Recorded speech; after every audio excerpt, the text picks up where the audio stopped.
Hello everyone, my name is Shivani and welcome to Anant IAS. और आज 27 of January का the Hindu का एडिटोरियल डिस्कशन हम शुरू करेंगे।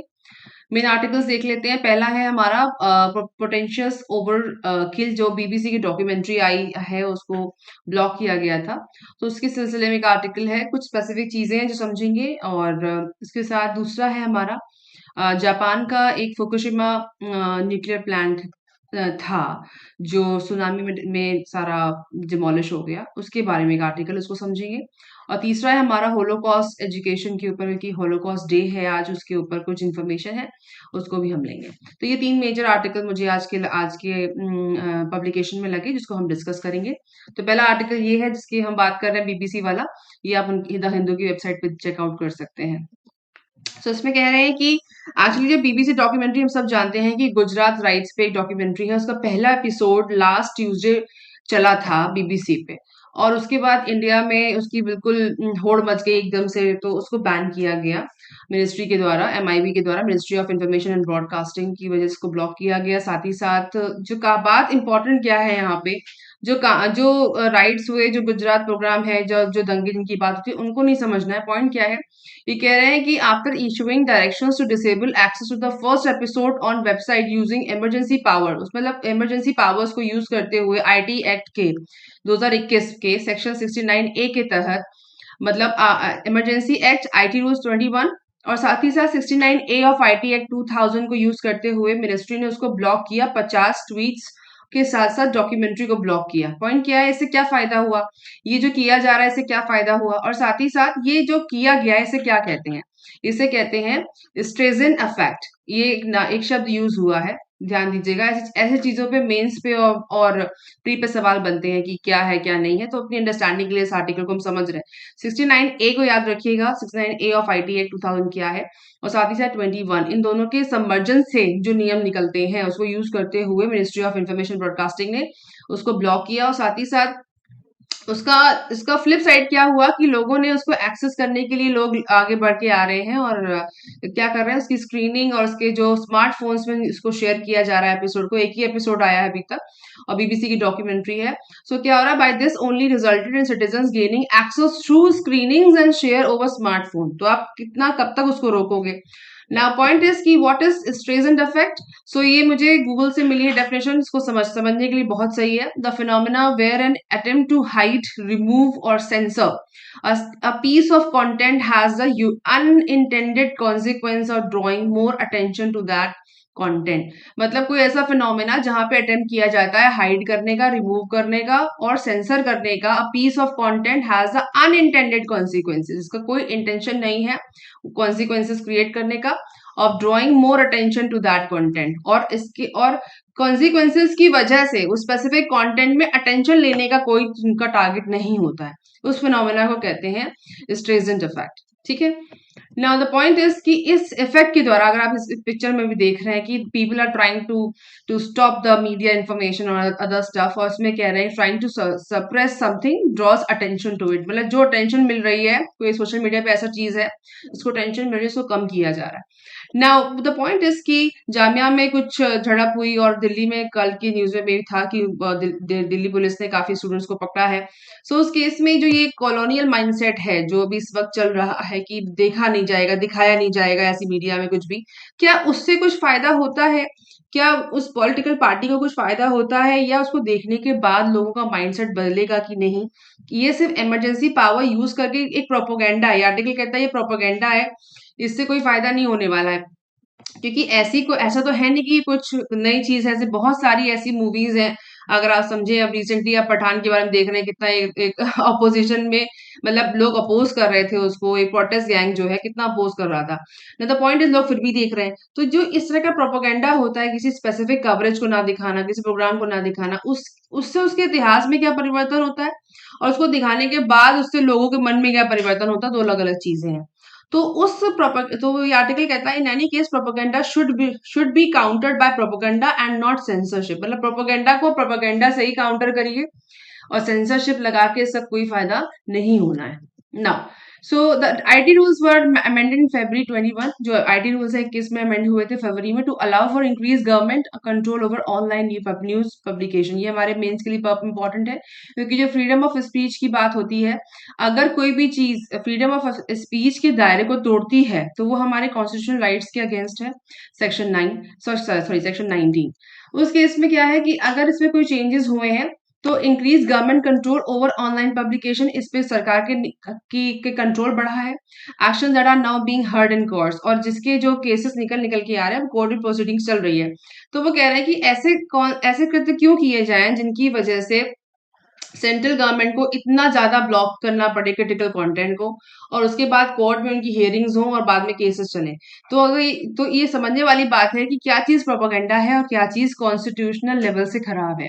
सो मेंस के पर्पज से section 19 is important for pre, और मेंस के पर्पज से ये आर्टिकल इंपॉर्टेंट है। जो स्ट्रेजेंट इफेक्ट है ये पूछा जा सकता है मेंस में, उसके हवाले से आप इसको मेंशन करके इस पे कोई राइटअप या फिर कोई सपोजिटली फ्रीडम ऑफ स्पीच पे सेक्शन 19 पे कोई ऐसे राइटिंग, इस तरह कंटेंट बन सकता है। तो मुझे लगा ये चीज है इंपॉर्टेंट है हम सबके लिए। नेक्स्ट आर्टिकल पे आते हैं, Japan to flush Fukushima waste water.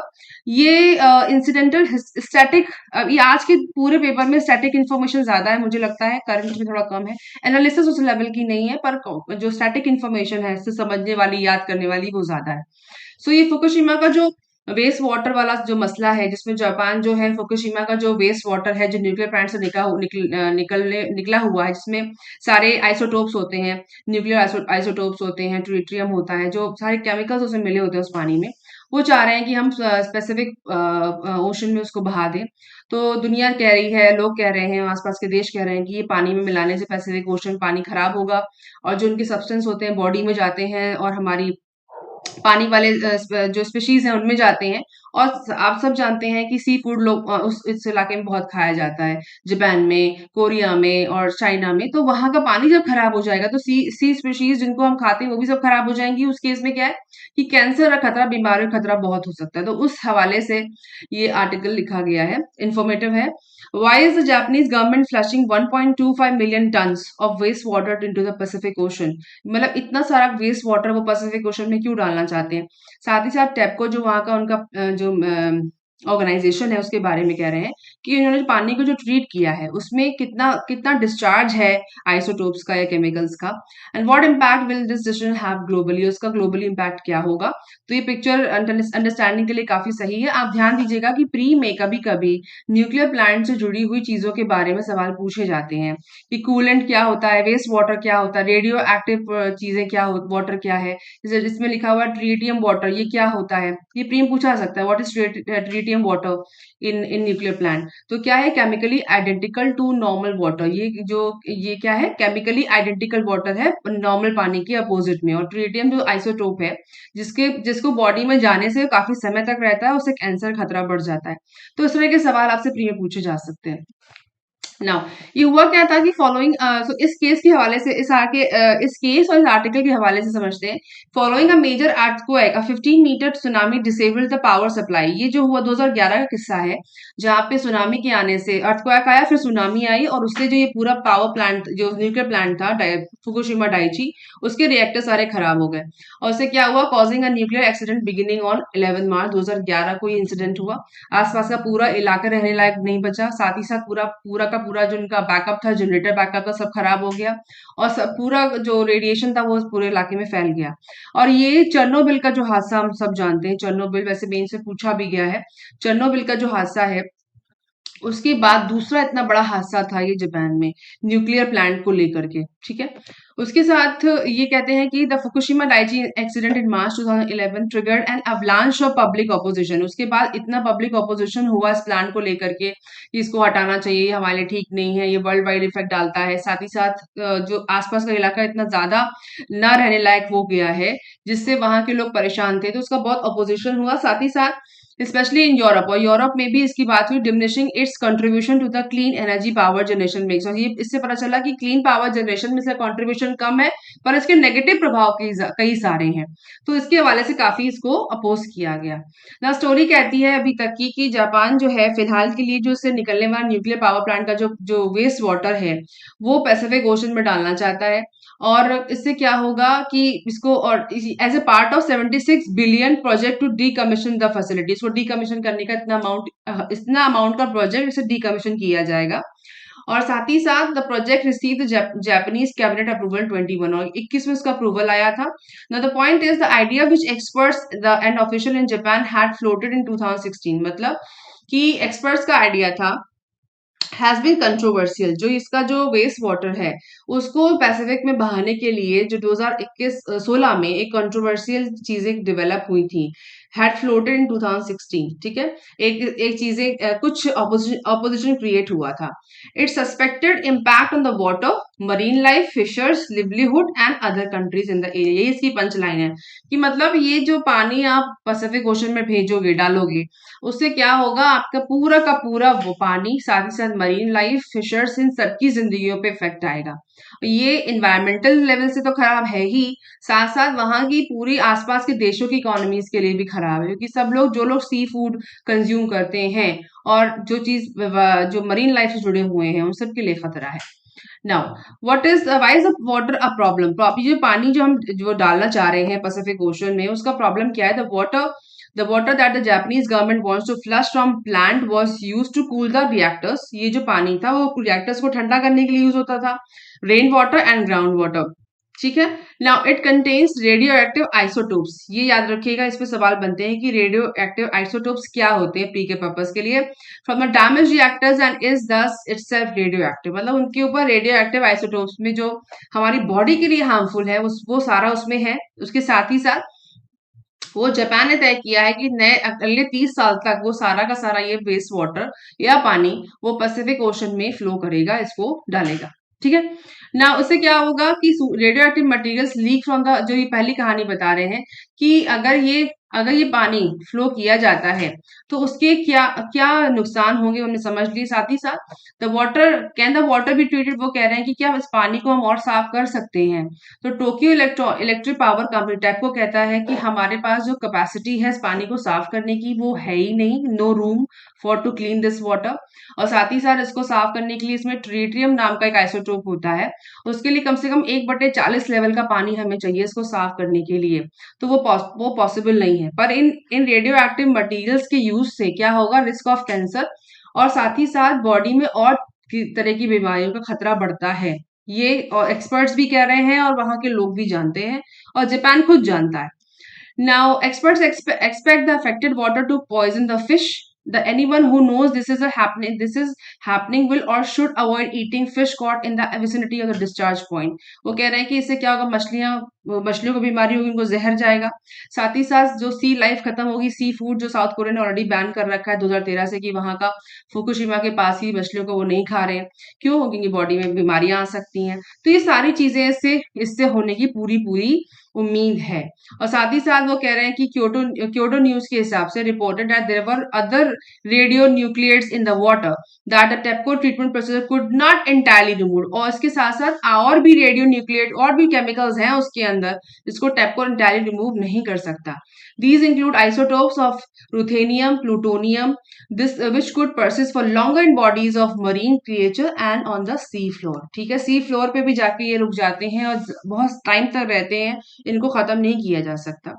ना ऑप्शन क्या है जापान के पास? क्या लोग कहते हैं, जो एक्सपर्ट्स कह रहे हैं, लोग क्या एक्सपर्ट्स ने कहा है कि ट्रिटियम और जो रेडियो एक्टिव आइसोटोप्स होते हैं उनकी एक लाइफ होती है। तो आप उसे रखें, अपने अपने सिस्टम में ही रखें और कुछ समय के बाद 12 से 13 साल के बाद इसकी जो कैपेसिटी है, क्वांटिटी हाफ हो जाएगी और साथ ही साथ इसकी लाइफ भी कम हो जाएगी, उसकी जो इफेक्टिवनेस है वो कम हो जाएगा। The quantity of any radioactive isotopes present in the water will also decrease in this time. Each isotope has its own half life, मतलब इतने समय में उनका जो प्रभाव है वो कम हो जाएगा, उनकी लाइफ कम हो जाएगी, और उससे जब आप फ्लो करोगे तो पानी में कम प्रभाव आएगा। ये एक बहुत अच्छा सोल्यूशन समझ में आया, मैंने भी इसको आज पहली बार समझा कि ऐसा पॉसिबल है कि किसी केमिकल का प्रभाव कम किया जा सकता है। Now, the Japanese government has also declared land around the Fukushima facility to inhabitable। मतलब उन्होंने कहा था कि, अब ये कहा था पहले कि आसपास का इलाका इनहेबिटेबल है, पर 2020 में authorities determined that flushing the water would be the way forward over storage and vaporization में many experts agree। पर 2020 में सोचा गया कि हम पानी को फ्लो करेंगे, इससे क्या होगा, स्टोरेज, वो जो स्टोरेज के ऊपर है और जो वेपराइजेशन के भी ऊपर है। अच्छा, ऐसी घटना पहले भी जापान में हुई है, और उसके उससे होने वाले ये ऐसी घटना या ऐसे तरह के आइसोटोप्स केमिकल वाटर पहले भी वहां पे स्प्रेड हुआ है, उससे बीमारियां भी हुई हैं, उसके नाम भी हैं, उसके क्वेश्चन प्री में पूछे गए हैं।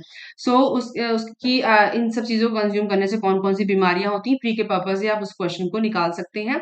सो पहले भी प्री में ऐसे क्वेश्चन पूछे गए हैं कि आइसोटोप्स या प्लूटोनियम या इस तरह के केमिकल्स अगर बॉडी में जाएं तो उससे क्या बीमारियां होती हैं। ये प्री के लिए पर्पस इंपॉर्टेंट है, और जो मेंस की पर्पस इंपॉर्टेंट है कि ये पूरी इकोलॉजी पे क्या इम्पैक्ट डालता है और इससे हमारे लिए क्या लर्निंग मैसेज है। सो इससे पैसिफिक ओशन तो इफेक्ट होगा ही, साथ ही साथ the National Institute of Marine Laboratories और non profit group of more than 100 research centre across the United States publish a position paper December 22। मतलब कई लोगों ने इसके पेपर पब्लिश किए हैं, साथ ही साथ लोग अभी इसका अपोजिशन तो चल ही रहा है, पर यूएस ने इस जापान को सपोर्ट किया है। ये समझने वाली बात है कि US voice support for Japan plan to discharge the water. अब ये क्यों किया, कैसे किया, क्या पॉलिटिकल स्टेप है, इसमें नहीं मेंशन है, पर यूएस ने सपोर्ट किया कि जापान ये कर सकता है। There are concerns about the water body as well in the region। मतलब चाइना, साउथ कोरिया, ताइवान, मतलब सब जानते हैं वहां के आसपास के देशों को भी अपने जो एक हेल्थ हैजार्ड के रूप में इसको देखा जा रहा है, और होना भी चाहिए, क्योंकि ये न्यूक्लियर कंटामिनेशन को आप बहुत लंबे समय तक पानी में छोड़ते हैं तो उसके नेगेटिव इफेक्ट ही आते हैं ना। उससे इफेक्ट हमें क्या, लर्निंग क्या है पूरे दुनिया के लिए, लर्निंग ये है कि जिस तरह का यहाँ पर जो न्यूक्लियर प्लांट है, इसका कंट्रीब्यूशन बिजली में कितना है, 30% 2011 तक था, 5% रह गया 2022 में, क्योंकि पूरा प्लांट ध्वस्त हो गया था। उस केस में अब चीजें तेज हो गई हैं बाकी बचे हुए पावर प्लांट्स में, जो हमारे देश में, जो हमारे देश में तो है ही, साथ ही साथ विश्व के कई देशों में है, कि एक्चुअली जब डिजास्टर आता है तो ये न्यूक्लियर प्लांट्स अपने आप में एक डिजास्टर बन जाते हैं।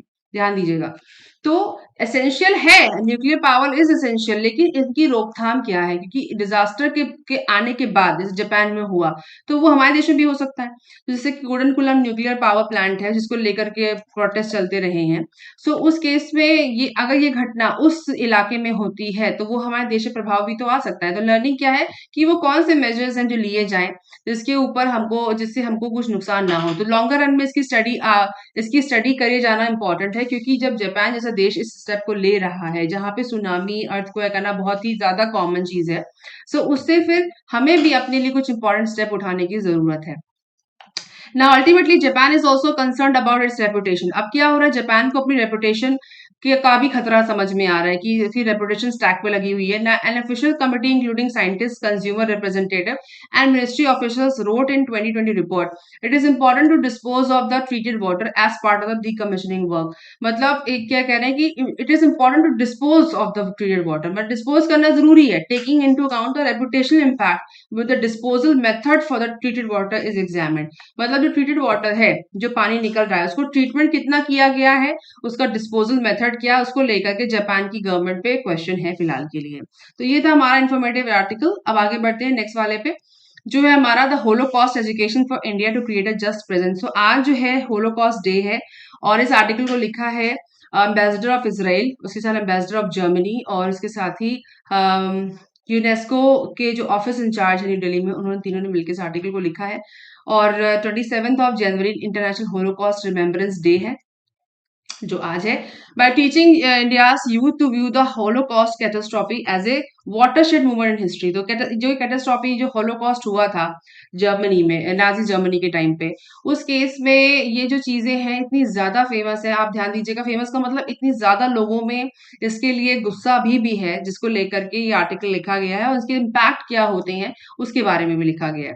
ना मेंस के पर्पस से होलोकॉस्ट और जो नाजी जर्मनी का जो इम्पैक्ट है, नाजिज्म जो बोलते हैं, और साथ ही साथ ये कॉन्सेप्ट क्या है ये हमको पता होना चाहिए। ध्यान दीजिएगा कि नाजीज्म क्या था, और उसके जो होलोकॉस्ट में नहीं जाना है कि कितने लोग मरे क्या है, इस पे नहीं जाना है।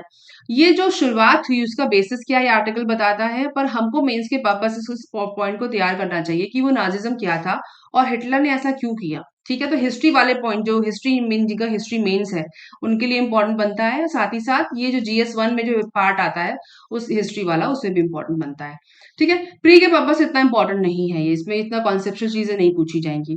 Now holocaust education for India to create a just present, मतलब हम होलोकॉस्ट के बारे में आर्टिकल कहता है जो लोगों में एग्रावेशन है, जो लोग इफेक्ट हुए उस वक्त से, उनकी फैमिलीज अभी भी रहती हैं, सस्टेन करती हैं, तो उनके मन में सवाल उठते हैं कि ऐसा क्यों हुआ। और इंडिया में होलोकॉस्ट के बारे में इसलिए बात होनी चाहिए ताकि ये लोगों को मेंटली प्रिपेयर करता है कि अगर ऐसी कोई घटना घटती है तो आपको मेंटली स्टेबल रह करके डिसीजन लेना है।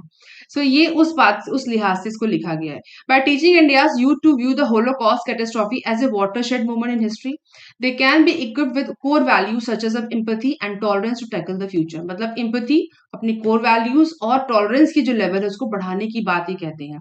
अगर ये हमारा जो भारत का youth है अगर इसको अपने आप में inculcate कर ले तो ऐसी समस्याएं कभी होंगी ही नहीं, ऐसा वो कह रहे हैं।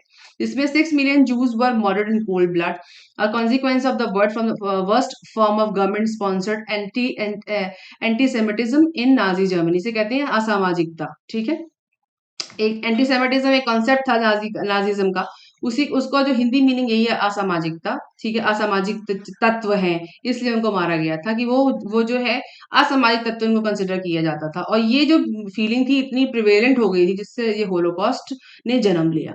Now, International Holocaust Remembrance Day, January 27, we remember those who became the victims of the unprecedented and systematic killings. Remembering the dead is our responsibility, and fighting against antisemitism and hatred is our resolve. देख रहे हैं कि आसपास के जो political changes हैं, जो जियो political changes हैं, इन और विश्व ग्लोबल लेवल पे जो चेंजेस हो रहे हैं वो कहीं ना कहीं क्राइम्स और यही असामाजिकता के जो तत्व को फैलाने की बात करते हैं।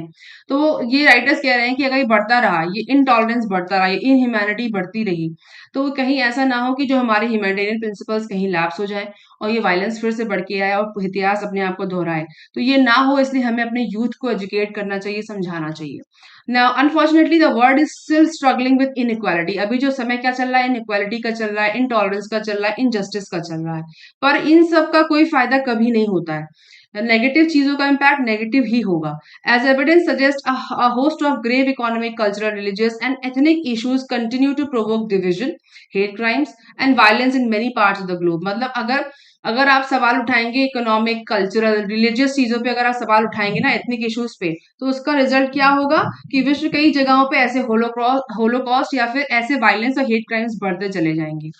नाउ पाथ टू रिमेम्बरेंस, मतलब वो कह रहे हैं कि हमें जो ये इसको कहते हैं शोआ और होलोकॉस्ट, इसका नाम जो था उस मतलब जो तो इन विच जूस वर सिस्टमैटिकली टारगेटेड, उनको टारगेट किया गया था, जूस थे उनको होलोकॉस्ट में, जो सोनली फॉर बीइंग बॉर्न जूइश, जो बॉर्न जूइश थे उनको टारगेट करके किलिंग्स की गई, जो अपने आप में हेट स्पीच के बढ़ते हुए रूप को और वायलेंस को बढ़ते हुए रूप को और मास एट्रोसिटीज को के बढ़ते हुए रूप का बात करता है। तो उसका बेसिक्स क्या है कि मतलब आपने ह्यूमन राइट्स को बिल्कुल खत्म कर दिया, आपने डेमोक्रेटिक वैल्यूज को बिल्कुल खत्म कर दिया, आपने सिंपैथी, एम्पैथी, इंटॉलरेंस को खत्म करते हुए आपने इस चीज को अंजाम दिया।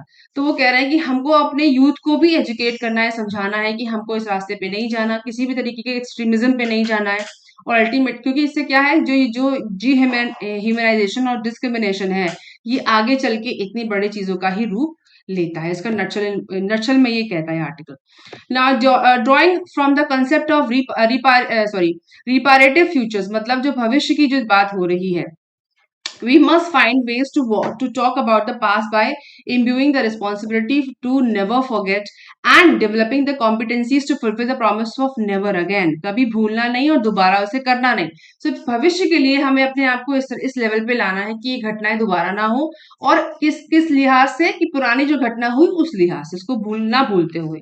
The important UNESCO initiatives such as the International Program on Holocaust and Genocide Education, जो प्रोग्राम है यूनेस्को का, इसने इसमें स्टेप लिया है और डायरेक्शन किया है, बहुत सारी चीजों को आगे लेकर आए हैं, जिससे जो फॉस्टर करता है रिपैरेटिव जस्टिस का, जिसको सबको मतलब कि सबको अपनी जिंदगियों में बराबर जस्टिस मिले, और जिस जो पूरे विश्व लेवल पे जो चीजें आजकल डेवलप हो रही हैं उसको पीछे छोड़ते हुए हम ह्यूमन राइट्स को लेकर के, क्रिटिकल थिंकिंग को लेकर के, फ्यूचर चैलेंजेस को लेकर के, स्किल और वैल्यूज को लेकर के हम एक फंडामेंटल बैकग्राउंड बनाए लोगों का, जिससे वो अपने आप से समझ सकें क्या सही है क्या गलत है। एंड वो कह रहे हैं फॉर टीचर्स एंड यूथ के लिए मैसेज है, coming to terms with the past is equally important of countries that are seemingly unaffected by Nazism and antisemitism. वो कह रहे हैं कि बहुत जरूरी है, इक्वली ये बहुत जरूरी है, coming to terms this past is equally important, ये पास्ट भी इंपॉर्टेंट है उन देशों के लिए दैट आर सीमिंगली अनअफेक्टेड, जिनको प्रभाव नहीं हुआ उनके लिए भी ये इंपॉर्टेंट है, जिनको नाजिज्म ने टच नहीं किया पर उनके लिए भी जरूरी है कि वो इस बात को समझें। It is unsurprising that for the academic committee in India the Holocaust remains a geographically and emotional distant historical event है, इमोशनल भी और ज्योग्राफिकल भी हम इंडियंस के लिए। At a time with the anti-Semitism and other forms of discrimination, Holocaust denial and distortion are on the rise globally, we must provide the youth with opportunities to engage with this history. मतलब history को समझने का platform देना चाहिए, मतलब history से भागे नहीं, उसको समझें और अपने हिसाब से, अपने विजडम से उसके बारे में हम तय करें कि वो सही है कि गलत, and interrogate the injustices of the past to create a just present. ठीक है, इंटरोगेट करें अपने पास्ट को और उस हिसाब से प्रेजेंट को क्रिएट करें। ठीक है, likewise teachers need to be equipped with the necessary skills and knowledge to develop and deliver lessons about the history of the holocaust that resonate with their students in today's world। तो वही बात है कि teachers को training हो या skills हो उनके पास, जो इस होलोकॉस्ट की स्टडी को कर सकें, और साथ ही साथ इसके साथ जो जो जुड़े हुए बच्चे हैं, यूथ हैं, उनको समझा सकें कि वो क्या था, बेसिक्स क्या थे और हमें क्या चीजें नहीं करनी है आज के टाइम में। तो ये था हमारा इंटरनेशनल होलोकॉस्ट रिमेम्बरेंस डे के आधार पे हमारा third article. Right, so I hope ये आपके लिए इंफॉर्मेटिव रहा होगा, और इस हिसाब से अपने आप स्टैटिक जीके को ठीक करिए। स्टैटिक बहुत था आज के में, साथ ही साथ आप मेंस के पर्पस से, जो हमारा होलोकॉस्ट है, न्यूक्लियर पावर प्लांट है जापान का, मेंस के पर्पस से इंपॉर्टेंट है, और प्री के पर्पस से इंपॉर्टेंट है कि कौन सी बीमारियां हो सकती हैं, और जो 69A है जो हमारा IT एक्ट है उसको याद रखिएगा, प्री पूछा जा सकता है। तो प्री के लिए दोनों चीजें इंपॉर्टेंट है, और स्टैटिक इन्फॉर्मेशन आती है आज के आर्टिकल्स में। तो I hope it is helpful to you. मिलेंगे आपसे डेली न्यूज एनालिसिस में कुछ देर के बाद, तब तक तैयारी करते रहिए।